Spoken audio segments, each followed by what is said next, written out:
You are listening to an Atomic Broadcasting production, so sit back, relax, and enjoy the feature presentation. And remember, do your part, such as like, comment, rate, and don't forget to tell a friend to tune in for an Atomic Time.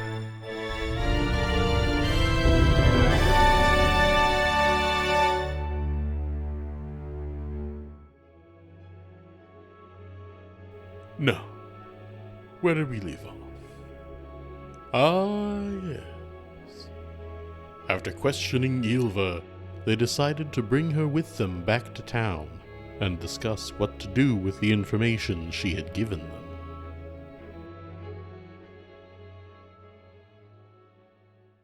So I set up an air conditioning unit in my game room window the other day.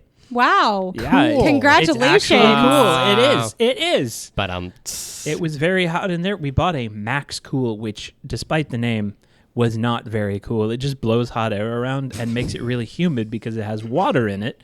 Now you need to get a dehumidifier well, on top of that. that's the problem because then it would just be in its original state, which is hot. Yeah. Get the Have you Max tried humidifier. have you tried lowering the temperature? Yeah, see, my computer is very hot and it does not let Do that you happen. game in a closet? So, Sort of. shockingly, If you're Kendall Jenner. computers heat up a room. like, Wait, what? what? You know, Kendall hold Jenner on. Sorry, games in a closet? I feel like we should just move past that statement. No. What? I feel like for the sake of everything, we should just move past that statement. she's famous, right? Yes. Unfortunately, She probably has a big closet, right? yeah. Probably the room multiple. is about the size of Okay. a celebrity's closet. Honestly, I was thinking of the Kardashians, but Kendall Jenner's the first person that came out. I mean, she's a member of the Kardashian family, technically. Well, she's the only one I can think about right now, so... Okay. I try not to think of the Kardashians. I genuinely do not keep up with that. You're so funny. I don't think any of us here do, except for maybe Petite now. The last thing of TV I saw was actually Keeping up with Doctor the Who. Kardashians. Was what? Doctor Who. Doctor Who? I literally watched it 2 days ago on my lunch break, Congratulations. which didn't work because it was like an hour and 5 minutes, and my lunch is like an hour. So like So at the end, I had to stop, and I'm like, I'm just gonna secretly watch this. air conditioner. Yeah. Where were you going with that story? I don't know. Okay. It went in my window. That's where it goed. It goed in your window. So I've seen your gaming room. It is not a closet. It's a pretty nice sized gaming room. That's the But size computers of a do make things Kardashian's really hot. closet. I was trying to So you never I actually don't have anything left in there. You never actually answered my question. Did you try turning down the temperature? Yes. Okay. The rest of the house gets cold, but not that room. That's upsetting. What? I'm sorry. Of the unit that you put in your gaming room, have you tried turning the temperature down on that? You can't turn down individual rooms. That's not how You central said you heating put and in air an works. you said you put in an air conditioner Yeah. in Yeah, your like a gaming window room. unit. Yeah. A window unit, you could can turn turn it down. I couldn't do that before I bought it. Right, but you just said that it's still warm in there, so I asked if you tried to turn the No, window that- unit down. Now I'm confused. So, is your window unit broke? Let's go from A to B. I went to Lowe's. I Okay. bought a tower fan called a Max Cool. Oh, a tower fan. Wait. Okay. I'm going from A to B. I thought Max Cool was the I'm AC. going I from did A too. to B. That thing was filled with water, so it would spray a mist, making the whole room very damp. Why would you want that? Because it's supposed to cool. That's It's All, called it's all Max over Cool. technology, man. So I took It's it gonna back to rust. Lowe's, and I said, this doesn't cool anything.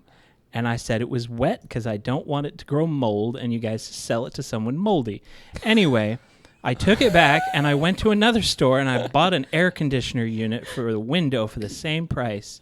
And now it's cold in the room. Okay, that is Why the is story we needed because before my father is calling me?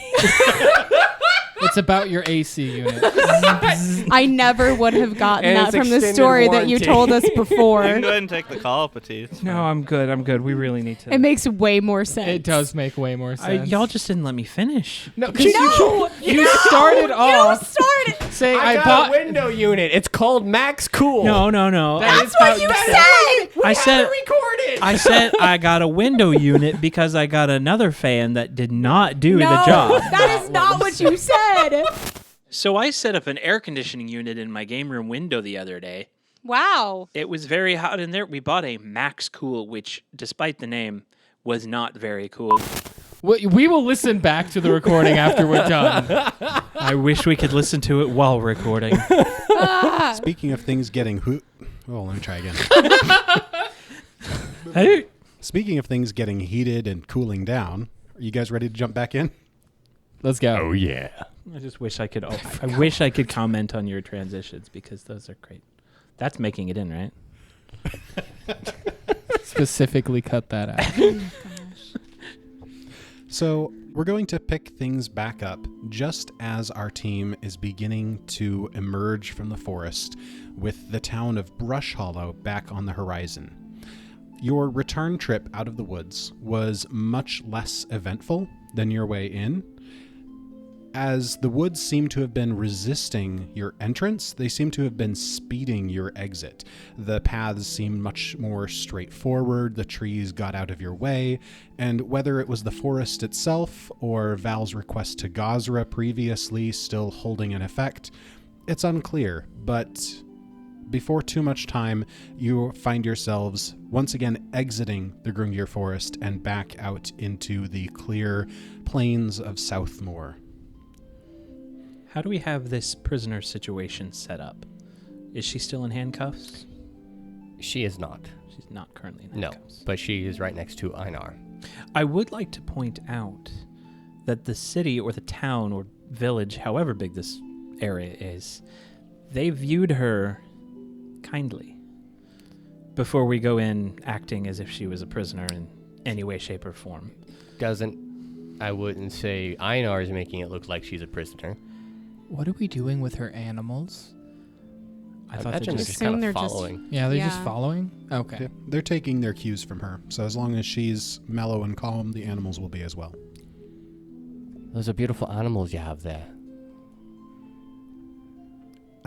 Thank you. They're very important to me. I could tell. You almost gave up everything for them. She just kind of nods. That's a special bond you have. To love something that much. In order to give up everything for them. I don't know if you're trying to imply something. No. Just shows that you have a heart. Right. Well, good to know that someone recognizes that, I suppose.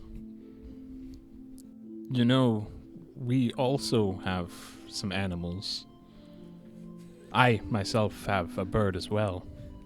You're also Rustaford, come all on. riding on horses. Well, they're not necessarily bound by partnership. I don't. They're mercenary horses. I understand. Exactly. Now you're speaking my language. And Zephyr, he just waves his cloak kind of open. And he goes, Rustaford, come say hi to the other bird that has joined our group. Rustaford pokes his head out of the shadows of your cloak and is just like, yes, we've had conversations over the last day or so coming out of the woods. Wait, you've been speaking to the bird? Yes, quietly. Oh, how did you do that through my cloak? Or have you been sneaking out at night? Like this. And he just like pulls his head back in and you just kind of hear just like very quiet raven noises in your cloak. Rustaford, I've been around a long time, and that was quite disturbing even for me. You're welcome.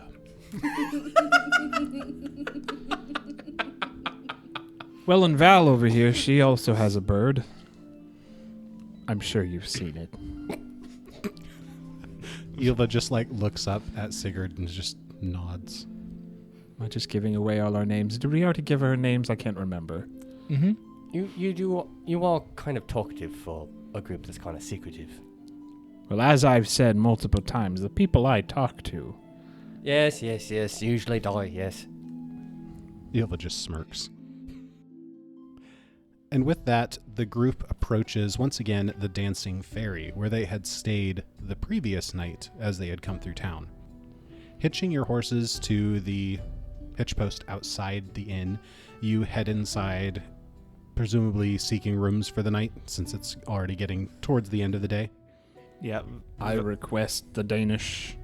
Val is going to quietly and just kind of quickly walk over, put some money down for a room, and when she gets the key, she kind of starts limping her way back to her room. Aina, if I know it might be a little awkward, especially since these rooms are so small, but could you room with our guest here? Keep an eye on him. Ilva just like glares daggers at Einar. Then looks back at Alward and is like, I am not sharing a room with him, and draws her cloak closer around herself. You I would've- can You'll room do it. with me or Val. Okay. You just I see was gonna Einar ask- just get a deeper shade of red and go, I think the lady can room with either Well, I was gonna ask Val, but she already Yeah. left. Neros. Yeah, she can. Yeah, that's fine. I'll keep an eye on her. Wouldn't it be beneficial for both of them to be in the room? These rooms are so small. I mean, but what if one of them I has can to fix sleep? that. You can make the rooms bigger this whole time. And at the counter, having accepted the money from Val, is someone you haven't met before. There's a Sprite standing on the counter. A can of Sprite. Is it one of the new chill ones? A chill Sprite? It's a cherry Sprite. Not a Sprite sponsor. cranberry?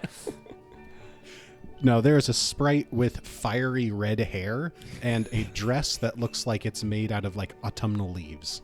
It is a cherry Sprite. I resemble that remark. I resemble that remark. Ooh, sparkly that one. Another one who sparkles. We'll never know. Anyway, you were saying that you could fix that? I can change the size of the rooms as needed. Were you needing a room for 2 or for 3? For 3. All right. What? Not for you. You just see Einar go, No, for me, Ilva and Val, not you. that Boys are not allowed. I'm sorry, Perfectly did you all say Val? No. All right then.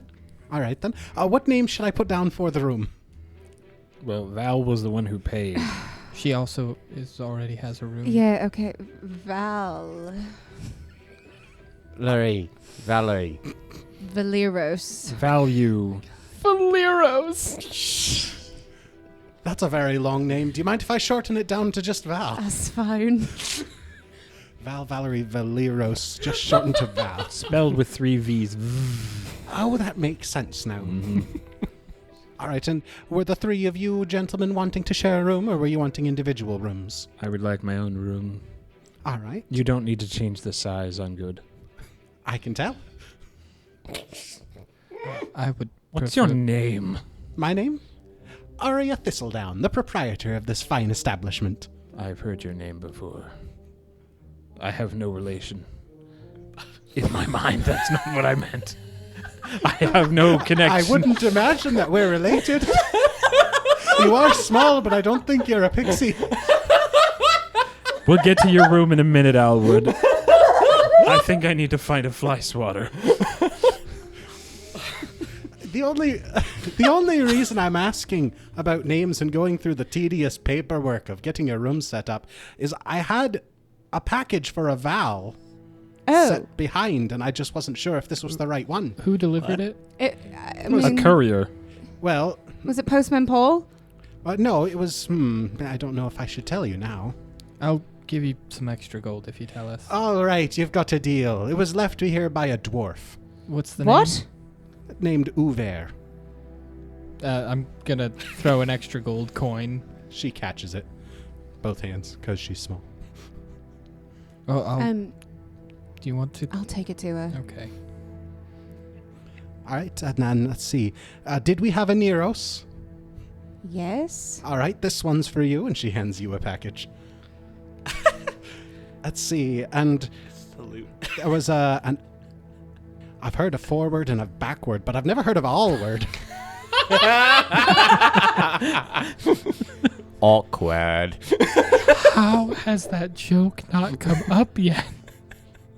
Let's not put it in yet. It's not the opportune moment. That. Oh, Thank you. I meant no offense. Sure. And I suppose you must be Zephyr. He puts down the fly swatter. Yes. She tosses the package at you quite suddenly. I catch it with the fly swatter. I can't do that. She claps. All right. Well, I'll leave you to the packages and the packages to you, and I'll go make sure that we've got a room set for 3. And she turns and flies up the stairs.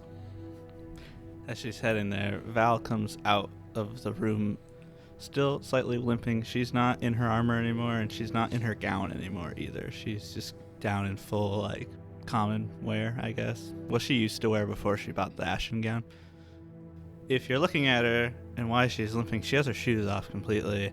Each of her ankles has a pair of raven wings coming out of them, and there's, like, kind of blood around them. Ouch.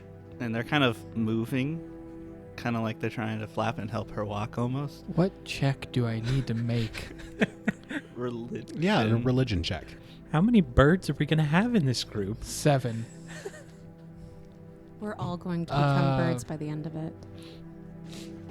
That's actually the whole gotta plot get line my- of this entire story. The written in the birds. I don't have my box, so we'll Not use directed The by written and- Alfred The Hitchcock. written and the squawked. my natural 20 for 32. Oh my gosh.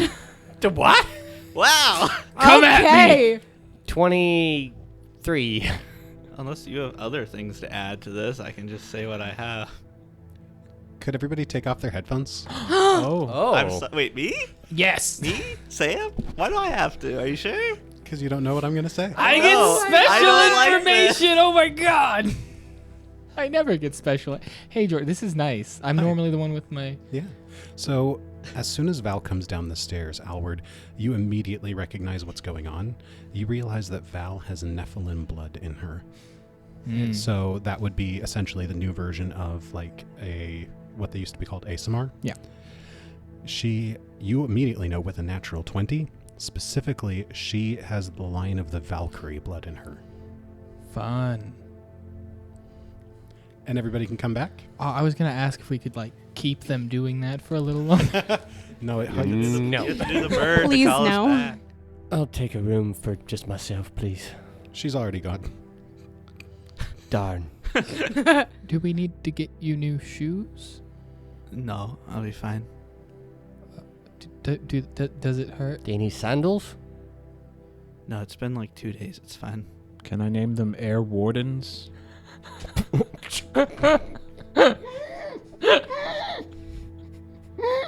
I hate I'm you. sorry. Too soon? You said it's been 2 days. She sort of looks at Sophia for a minute and then just kind of looks away. I hand Val the package from Uver. It's like, this was left for you. Who left it? Our dwarf friend. Uver. Oh, so he's fine? I don't know. We all got a package. Yeah. Don't know what's There in might them. be like a note in our packages. Maybe. Cool. They could be bombs. She's gonna just start opening her package. I don't Oh. think Fair would have left us bombs. As you open the package, Val, inside, you see a brooch. You've seen this brooch before. It has a particular rune on it. And you know what you can do with it. Yeah. AKA, it's the brooch that can make you enlarge or grow smaller. Nice. Also in that package, you do see a note. Sam mimes looking at the note. I should note Val does not have her prosthetic on right now. I was going to ask that, but I assume you'd say something. I just did. Good. Written in a distinctly ouvert tone. Val, I hope that this package finds you and the rest well. It seems that I will be taking a different path from you all for a little bit.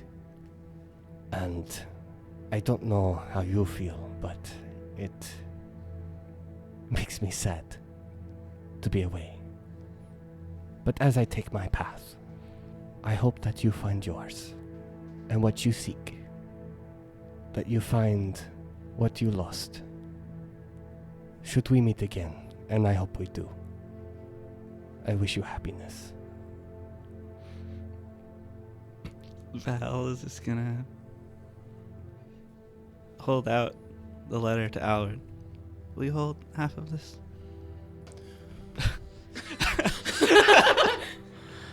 I mean, Alward's gonna grab it. Cool. Does anything happen? You're using your read psychometric resonance? It's just something that happens. How long I does have that to take? spend. Well, so it's immediate. If there's strong emotions to something, I just get a sense of what the emotion is. But then I can spend 10 minutes to delve into that emotion to see who imparted it. I would say that the emotions on this note wouldn't be strong enough for the immediate effect. Fair. Cool. So as you're holding half of it, she's gonna pull down and rip it in half, and grab the box and just chuck it, and then walk and just kind of storm off to her room. After what just happened in my private session, Wait, you had a this private is not session? okay. With me and Abby and Jordy. Oh, okay. Meanwhile, Sven's over here going, I just improv'd all that, so I have no idea. It's okay. Good improv. Thank you. I have 3 more. She did take this You have brooch. 3 more improvs? Oh, she took the brooch She did and take she the threw the box. box. Okay. Stupid bugs. Gonna put the box in the fire then with my mage hand. You said you left? Yeah. I'm following Val. What did that letter say? Alward? Well, I mean, I didn't read it. I mean, we could piece it together It's and only at half. just put it back together. And You then- can read it. Oh, that's right. Say it just like Uwe. Alward is like, when you say that, he's like contemplating. Like, you could see gears turning in his head, and he's just like, fine, and reads you the letter. Well, now hold on. What does mine say? Because We do don't I know have if a we letter? I got a don't letter. know. I haven't opened it yet. I want to see what everybody else got. Well, you can't. Should I be sad because Val just ran away? I'm gonna go to my room too and I'm gonna trail off. As Alward is heading towards the stairs, that gnome that was, shall we say, mutually involved in harassment last time you guys were here, just kind of like waves at the three of you and is like, "Oh, were those your horses out front?" Yeah. Well, our stable boy's off sick for the night, so you'll want to put them up yourselves.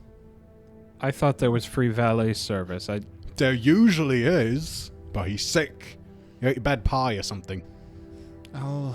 Well, we're not double parked, so I should probably. I mean, I guess I don't know how these things work.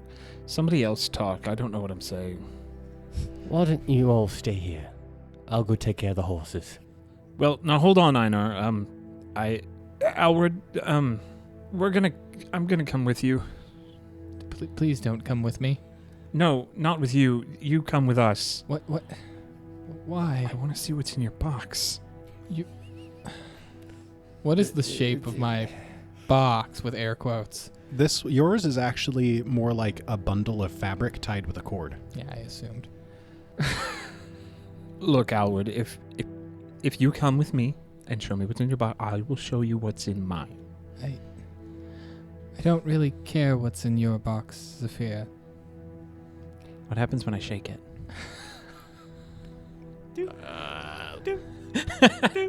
Is it a bomb? There's like a thump noise. Look, it's thumping. It's doing a thump. I'll go if this interaction stops. Works for me. Okay. Einar's just standing there looking between you two. I'm glad that's sorted out. Ilva, I don't know if your animals can join you. Would they be able to be with the horses? Is that all right? She shrugs and is like, well, the last few times I've stayed here in this inn, they've let me take my animals into my room, one of the perks of being so well connected with the forest here. But I suppose we could stable my animals with the horses just to ensure that they're safe while we're not there. I don't want inconvenience. She looks down at her wolf, then over at the bird, and they both kind of just like animal companion style nod, and she's like, they're fine with it. Oh, thank you. And he actually thanks the animals. Shall we? Onward. Zephyr holds the box out and just in front of him like a toddler with a glass of orange juice. Is he always like this? I've never seen him with a box before, so I wouldn't know. And with that, we're actually going to go ahead and split things now, do a bit of a closed session. So since Val and Neros are heading upstairs, could I get Sam and Abby to go ahead and leave the room?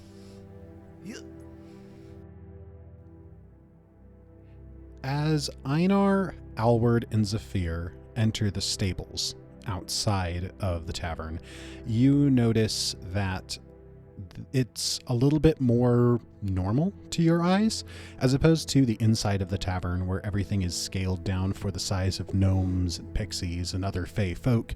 The stables are all normally sized, scaled to regular horses, as the inhabitants of this town found it more convenient to just get regular horses than to be picky and be like, no, only ponies. You know how picky those pixies are. Don't I have a pony? You do. I do have a pony, so... It would almost seem normal if it weren't for the iridescent violet lilies growing up the posts holding the roof. So are the lilies holding the roof or the posts holding the roof? It's unclear. Can I make a check on them lilies? What kind of lilies are they? Make a nature check. Should I get my dice out too? Yeah, you'll need them. Okay. What do you have planned? He pointed at me. I got a 22 for my nature. Hey! So with the 22, you recognize that these are not... They're not exactly normal flowers, but they're not exactly magical flowers. They are commonly found in areas where the veil to the first world is thin. So they are flowers from the first world, but they have no particular properties. They really are just violet lilies that shimmer. They are called, predictably, shimmer lilies. Well, I say these are quite beautiful, actually. So are the lilies holding the roof or are the posts holding the roof? I never quite... Ylva looks up. I'm not sure. I forgot you were here. Einar goes up to one of them and just kind of thumps it a little bit to see how sturdy they feel. It makes a sound similar to like a tuning fork when you tap the post. There's just like a... I know, I wouldn't touch that. Honestly, that was quite beautiful. Too beautiful. Einar just walks his horse, at the very least. If nobody else is leading the horses, the others as well. Zephyr has his pony. Cool. Over to one of the stalls, and it just starts methodically just taking off the saddle, the bridle, and he pulls from his pack a brush and just starts carefully brushing the horse, just softly talking to it. There you go, girl. It's been a long day in that nasty forest. You're very brave. And he just continues to just softly talk and brush out her coat and the dust and whatnot. Howard, while he's doing that, is going to get out a book and his staff and cast, I don't know what it's called now, I'm just going to call it telekinetic table. I don't know what it's called now. And then just find a log or a seat and then sit down, put his book on the table and start writing in his book. Albert, are you not going to help us? No. I didn't. And then I summon my unseen servants, like, help them go. one of the horse's reins just like hovers up and starts leading the horse off to one of the stalls. Preferably one of our horses. Just some random horse. The guy who's riding on it is just like, hey, hey! Yes, very good, unseen servant. You're doing a great job. Oh, well. I know. I'll join you if that's all right. I don't have a lot of horse care in my repertoire. It's all right. You just take care of them like you would take care of someone you care about. They worked all that long hours carrying us. It's only right that we take care of them. I'd slowly try to emulate what you did to your horse with the saddle and the rest of it, except instead of brushing, I just start to scratch my pony, just kind of... Einar looks down and sees that, and he chuckles and says, "They really like the brush." My fingers are pretty small. They're almost like a brush. I figured that might be... It'll get all the dirt out from underneath the hair. All right, I'll give it a try. What do you whisper to your pony? Wouldn't you like to know? I would. That's why I'm asking. I whisper that to the pony. Wouldn't you like to know? What's Ylva doing? Ylva has Neros' horse and Val's horse and has led them into 2 stalls side by side and is working on getting them unsaddled, untacked, and comfortable. As soon as Einar finishes with his horse, he actually goes and starts helping her with one of the other horses. Upon seeing that, can Alward just prestidigitation his horse clean? Einar's horse? My horse. Oh, Howard's horse. Yeah, so your horse is just standing there and then just... whoop, the horse is now clean. Okay. The horse kind of just blinks a couple times, looks at itself. Alward was assuming you'd move on to, like, his horse since those two are being... And so you moved over there, he's like, fine. And then just clean. At least have your servant give it a good scratching with the brush. You already moved away. He's not making a big show of it. I could probably hear the spell. Oh, 100% you can Yeah. hear the spell. Do you know the spell? Yeah, he knows the spell. That's fair. After using the brush a little bit with Zephyr, he just yells out to Alward. He said, "You could use your, your telekinetic hand thing with a brush." Fine. And then the table's still up. His hands come out and they continue to write in the book. And then Alward's just going to go walk over to his horse and feed it like a carrot from his bag. That's not what I was expecting, but good on you. I didn't come in this barn to be judged by people. I wasn't judging. I was just saying that you should do that. In that awkward moment following, the horse finishes the carrot and then does that cute little like nose bump against your hand, trying to get more. I'm just going to pat the horse's nose and find something else to feed it. There you go. Good job. Good job. I've never had a horse before, but it seems to be happy with what we are doing to them. Zephyr kind of slumps down as the pony also sits down just to take a load off, and sits with the pony.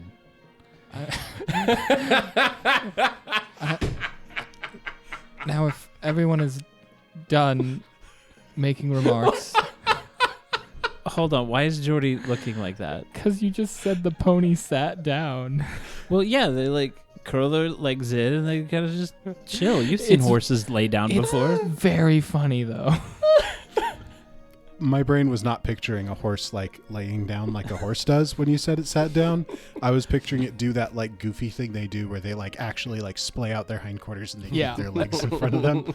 And I was just imagining the two of you just like doing that with your backs against the stall wall, just like chilling like buddies. I mean, maybe. And I'm just enjoying this picture because it's like Zephyr just has this effect on his pony. Can that be canon? That'll be canon. That's canon. That is canon now. No, but after that, Alward's going to go back to his makeshift table and be like, everyone is happy now. I'm going to go back to doing this. You can tell a lot about someone by watching how they treat the creatures or the people under them. I told you, did not come here to be judged. I did not want to be here to begin with. I'm just wanting to do this. Einar just smiles and says, I wasn't judging you. It was a little judgy, Zephyr says as he starts to open his package. Not even looking at you. You want a horseman, it's quite obvious, and you don't have to enjoy it. I'm just making an observation, and you took care of your horse. In your way. You're not getting a response. You can half tell Einar's statement about how treating animals or people underneath them is also slightly directed to Ylva. And that implication is not lost on Ylva. You can tell she's trying to figure out, are you more jabbing at Alward or trying to talk her up? So what does Zephyr see as he slowly opens this box and hopefully wishes that and hopes and prays that there's no written word? Well, he opens the box, and inside you see a little crystal vial. And at first you're like, why did Uver give me what looks to be an empty vial? But as you pick it up, you can actually tell that there is a liquid inside of it. And you will probably recognize at that revelation that it's an invisibility potion. Ooh. Zephyr is very excited about the fact that there is now an invisibility potion in his hand, and he's fighting the urge not to use it right now. That's good. He probably missed the note that was right next to it. I feel like it's so in character for Uver to give the one person who can't read a note. Uver forgot. Zephyr picks up the letter-esque. Alwood. Did he leave you a note? He did. Could you read it out loud to me? I'm not great at letters left behind by people. When you say that, an ethereal hand appears in front of you and like holds out its palm, like, give me the letter. He lays it in his hand, or Take- that hand. The hand. Takes it, brings it back, and Alward will read the letter. All right, now Alwood, can you read my letter in Uver's voice? Of course, as you know, I am a perfect impression of Uver. Zephyr. Out of all the things that I have in my pack that I have apparently forgotten, I think this one would be the most useful for you, my sneaky friend. Hopefully you can use it, not for your day job, but for what I see you becoming. A person who cares about the people that he is around. For someone that isn't just a hired killer, but wants to do good. I hope I see you again, and that this thing that is hunting you will either have failed, or I will be here to stand by your side as you face it.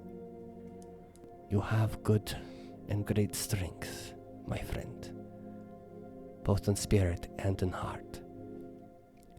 Don't be afraid to rely on the strength of our friends around you. P.S. I don't know if you can read this. So, Howard, thank you in advance. So as Alward was reading this note, you could see Zephyr's eyes start to whelp up until the P.S. And it just somehow strangely just sucks back into his face. He just goes, oh.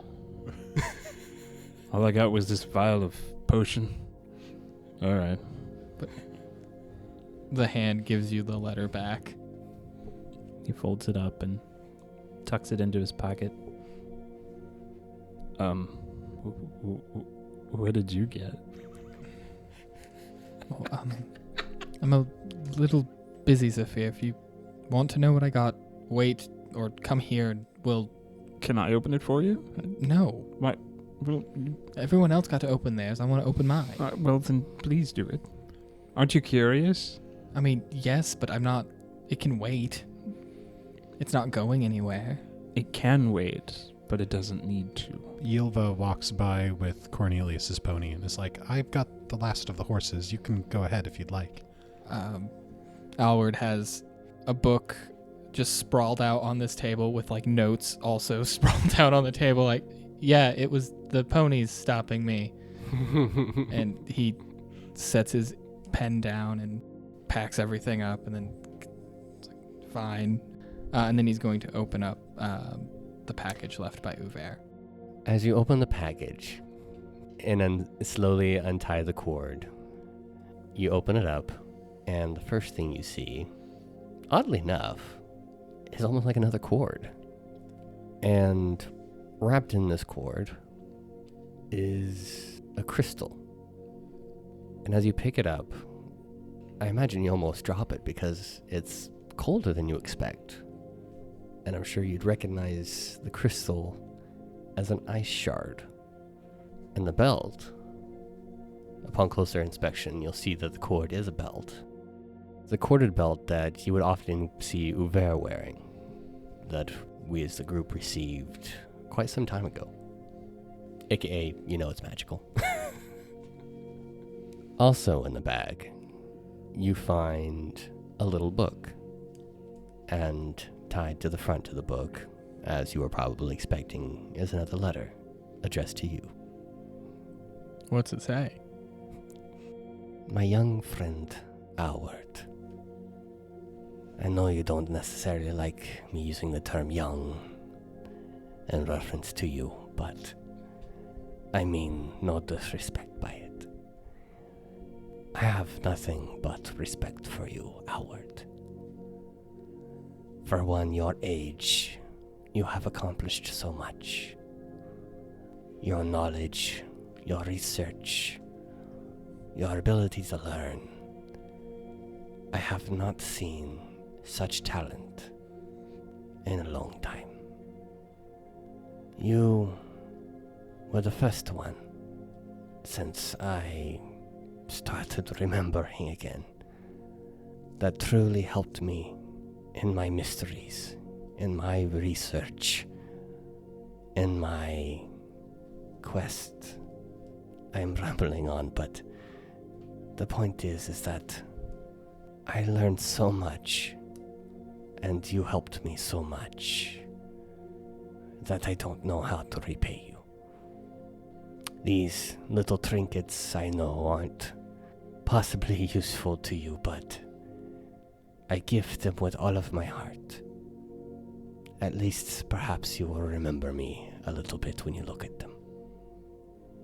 I put with my note this little book.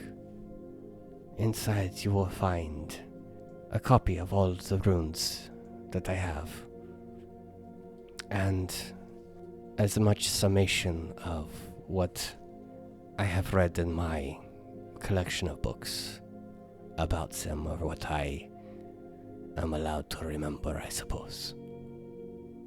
I'm not asking for you to do research on my behalf. I know you have other things that are on your mind. Things that are too heavy for one your age. I don't know what they are, but I have seen. If I see your family in my travels away from you all, I will look out for them. Both your mother and your sister. Until then, continue to lead the group.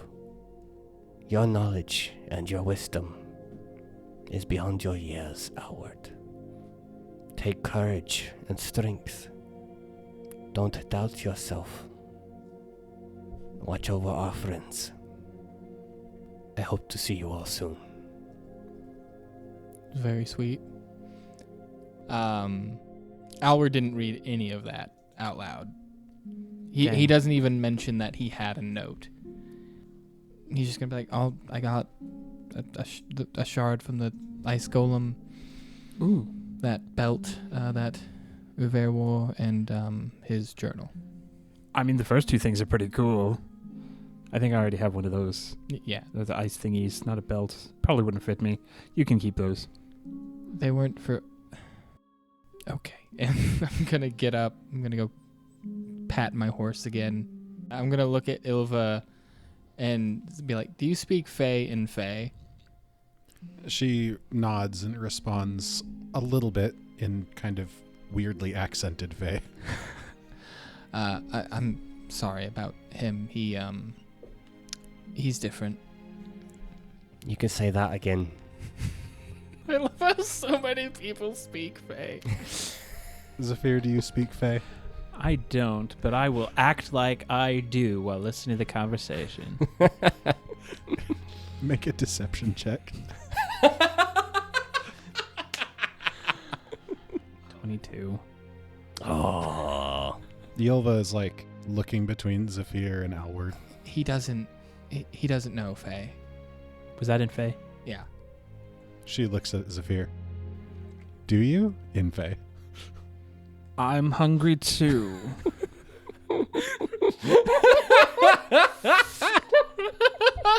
She just kind of sits there for a bit. And then in Scald, yeah, some food would be good. Who's hungry? I know Zafir is. I can cook if we want to go back into the tavern. What about your table? It follows me, Zafir. Well, let's head on in and get something to eat then. But would you mind hanging back for a moment? Sure, I can. Yeah. You guys, you can go make something. In Fey, I'm gonna look to the E-Man. I forgot your character's name. Einar. Einar, thank you. The E-Man. The E-Man. I'm gonna look to Einar and Fey. I'm gonna be like, watch him. He's been acting weird recently. And Yeah. Einar just nods to you and just looks at Yelva, and in Scald, he just says, if you need, I'm just a step away. She just kind of nods.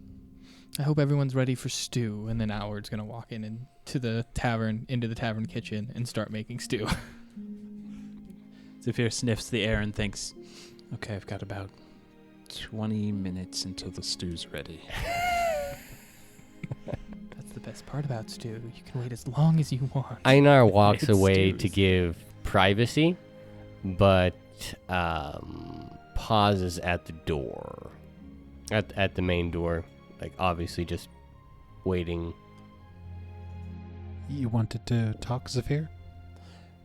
Yes. You know that conversation we were having the other night? Einar was there and Alwood was there, and then he wasn't there, and I was there, and somebody was sparkling, but I never know why. Oh, you mean the conversation near the end of last episode? Yes, exactly. I wanted to speak a little bit more with you about it, because I feel like we may have left off on the wrong foot. I felt like I may have left a bad taste in your mouth, so to speak. All right. Well, I don't know. I saw how Alwood reacted whenever I mentioned the whole everybody has a price thing, and I didn't want you to think that lowly of me. So when you said that you would kill anyone for a price, you meant... I don't know if I've told everyone. I may have told one or two, but could this be like a I scratch your back, you scratch mine type of thing? Like if I tell you something really, really close to me, that you may tell me something as well, something related. Possibly. I feel like that's not a good. We Well, can't I just mean, make promises like that. I'm sorry. I don't know if you're going to tell me, your deep, dark secret is that you hate croutons in your soup and then expect me to tell you where Mother is. Well,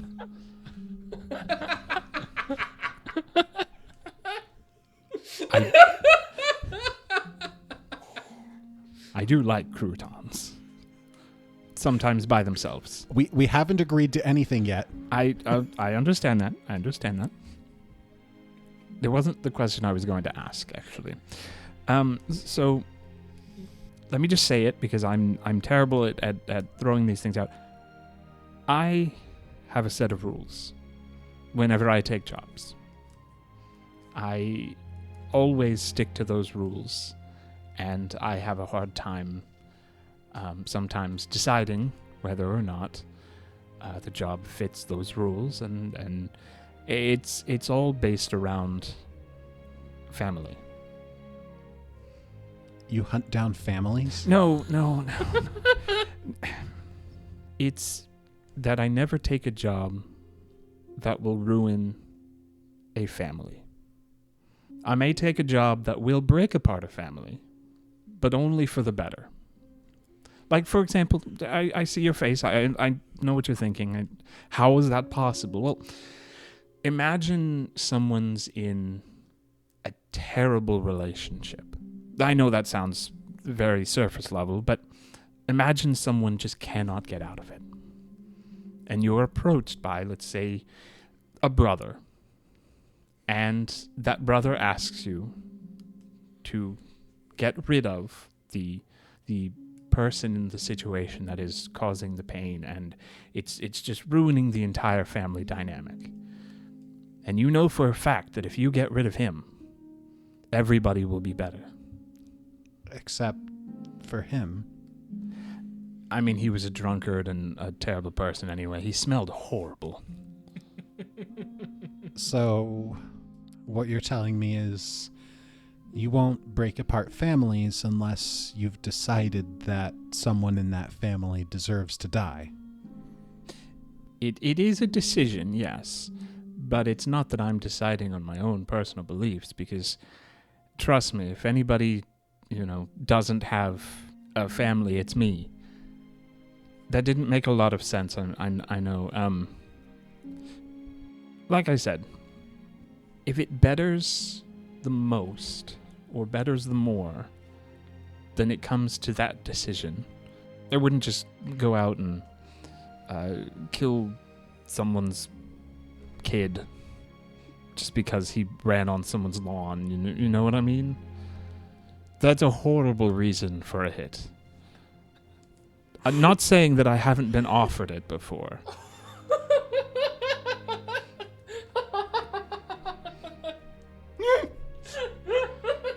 Yulva, for the last minute or so of the conversation, just hasn't really been making eye contact. She's just been kind of idly scratching one of the horse's noses. And she just kind of sighs and is like, Zephyr, I do truly believe that you and your friends are trying to help the situation. But I can't help you kill members of my own family, even if you think they deserve it. Yulva, look up at the sky. I want to make you know that I'm not asking you to kill your family. I know that it's very harsh saying that out loud, but look up. She kind of pulls herself away from the horse and looks out a window up at the sky. Do you ever think about how far the sky goes? No. Do you ever think what's beyond the clouds? Where does the sky end and where does the vastness of the cosmos begin? I don't know. Exactly. In a way, we all have to create a boundary, but those boundaries don't necessarily exist physically. So I could say that the sky ends at the end of the clouds. I could say that somebody's life ends at the end of their action. While you could say that the sky never goes away. It always just goes higher and higher into the stars. Anything that you can see up there is your boundary. So we all have to find a stopping point. And it's not necessarily about deciding who dies or not, but it is about having the decision to make that choice. So what I'm trying to say is that you don't have to make the choice to harm your family in any way. But You do have the choice whether or not you go back to them and support their cause, or find a way to help stop them. As we did with you, we didn't kill you. Some people may be harder to convince than others, but you have the choice whether or not you want to help. I just don't want anybody to die. Not my family, not just innocent people in Joel. And I don't know if I can minimize the deaths by helping my family, or if I just make it worse by helping you. My own beliefs tell me that moving down the path of helping the family would cause more destruction to so many more lives than as minimization as I'm taking it, your family, the small side of 10 people. But what if you can't stop him? What if he comes back anyway and you just slaughtered my family and we're left with him coming in his wrath anyway? We all try. If it happens, it happens, but at least we did something to try to stop it. I'll have to think about it. I don't want to help them anymore. I never liked the idea of enlisting trolls in the first place, but I don't know if I'm ready to throw my lot in with you all, especially if you're willing to kill my family. I don't know if I can help you with that. I haven't been paid to kill your family, and personally, I have not killed a single one of its members. She just slowly turns away back to you from the window. What about Datha? Well, I did not actually do the killing. Well, now you're just splitting hairs. You were there. I was there, yes, but we were all trying to leave. It was Datha that attacked us. We were trying to remove ourselves from the situation to get somewhere safe. And she technically was the one who started all this. Well, I don't know. If it was self-defense, that's different, but what were you even doing there in the first place? Well, that would actually be on me. I was tipped off, as I usually am, that there was something going to happen in Joel. And it all came down to, what is it, a mansion, a manor? It all came down to that. They were having a party. I mean, I don't get invited to parties anyway, so why not just go myself? Well, with a couple of friends. We were there for the talking and the cultists in a blanket and the golem thing that fell out of the ceiling and tried to kill Uver. But once we went upstairs after Datha invited us up the stairs, she said something along the lines of, "Come and see," or I don't know, that was dozens of episodes ago. So we went up and we saw people talking, and I was worried, and one thing led to another, and we were trying to run away. Not because we had done anything bad, but we were trying to run away. We were being chased, masked people, then there's windows, and we just decided to go out the windows after Datha tried to, kill us. Well, if your account of this story is accurate, then it does sound like she was, I suppose, setting a trap for you. Now that I'm putting all this on the line, I do want to mention that it seems very peculiar that we seem to have been singled out, and it's not like we really have the freedom to not do anything in relation, because we'd just die if we didn't fight, Wait. So you mentioned she'd singled you out at the party. I'm assuming she just knew you didn't belong there, but you were in trouble before that? Yes, there was so one of our members, Not all of us. What do you know about helmets? He's gonna play slap hands. Wait, you... Did you have something to do with the recovery of the helmet? Technically, yes. A member of our party who is no longer journeying with us, I specifically say that because I don't know if he's alive or dead. He took it from a mine that we went to, and he had it on him for a while. And then I had it on me for a while. But the others, they had nothing to do with it except they were just around. I don't know why she pointed them out.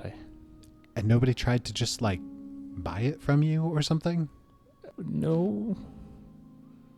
That seems really stupid. Yeah. You'd think. Like, However, that's drawing so much attention to what we've been... I mean, I guess what they've been working on this whole time. They did try to kill us a couple times, I think. They sent assassins. Most of them ran off. I think in one particular part, we like retaliated, and then like half of them ran off or something. I'm not really sure. Do you know who was behind all of that? I would assume your family. Maybe not at the highest level. I don't really know. Huh. Well, I can understand your perspective of feeling like... Siggy, your brother, I'm assuming? Oh, no, he's... I don't know, like third cousin twice removed or something. Well, see, he, whenever we mentioned the helmet to him, he seemed a little taken aback. Like he was just thinking about it a little bit more than you would. Like, well, because somebody stole it from me while I was unconscious. Why didn't he? I'm still confused about that whole situation. But Siggy, when we mentioned it to him, he did not look happy about it. He beat up a girl. A hyena girl. Can I see Einar right now? Quite possibly. He's not hiding. He's just giving distance. Einar, you're hearing all of this. Oh. I'm gonna lower my voice and kind of lean into Yova and just... So, not everybody in your family, as you said with Siggy, is your direct relative. I know you said he's a cousin. Are you at all related to Einar? I've never met him before in my life. What about Uver? Who? Okay. That Oh, answers wait, the question. wait. Yeah. Uver, the one we were talking about with the gargoyle. Is he a dwarf? Yes. I think I may have heard somebody talking about him coming through town. This town? No, through Joel. It's hard to remember because I'm not in town very often. I think he was asking about trying to find books on the family. When, of course, it's been a few years ago. We took them all out of the library. He's been asking around for that long? It would have been just a couple months ago. Was that when we were there? Yes. Actually, you were there like a month and a half ago. So when she's talking about is probably a few weeks prior to the adventure. We're still learning about Uver, even when he's not here. That was a very slanted rhyme. Poor Uvad, not around to be like, wait, hold on. So you said you took the books that he was looking for out of the library?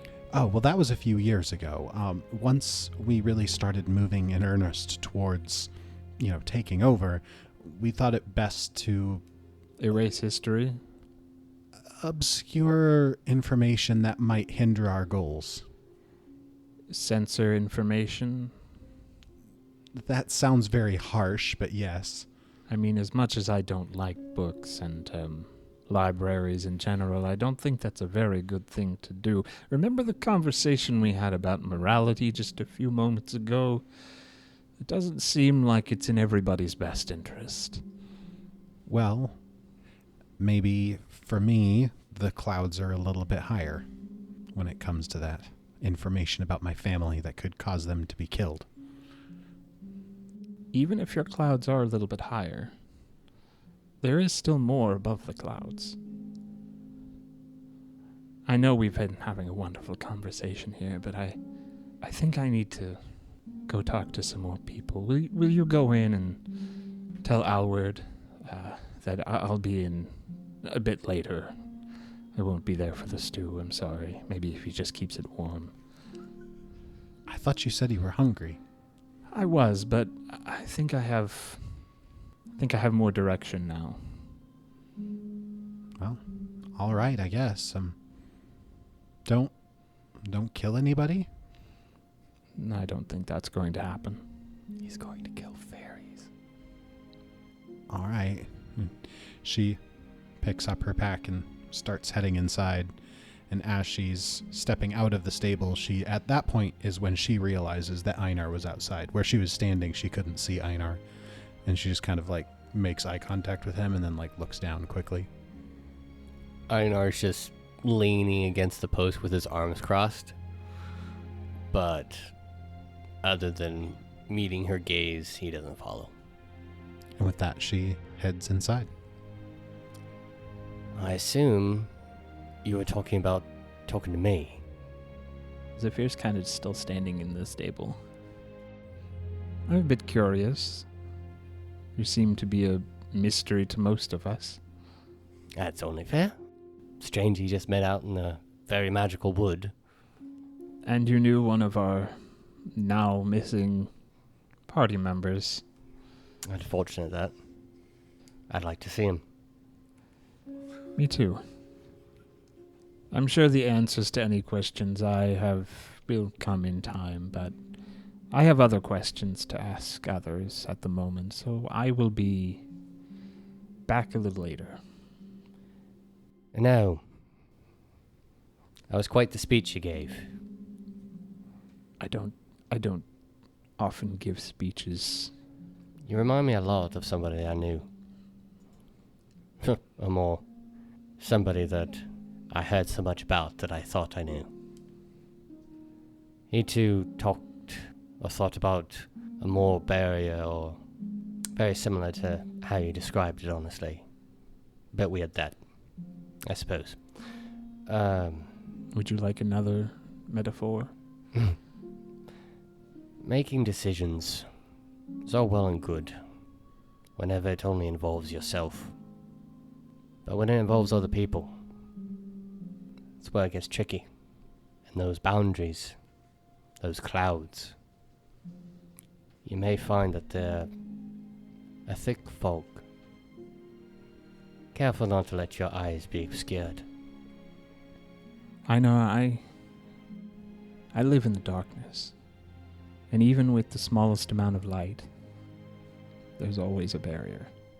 Whether there's fog or not, I may not know, but if I pass beyond that barrier, I'm into an area that I have no experience with. Then maybe you're looking in the wrong direction, mate. Maybe you need to turn around.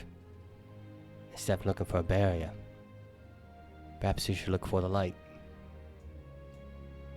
And Einar just stands straighter off the wall and walks back to the canteen.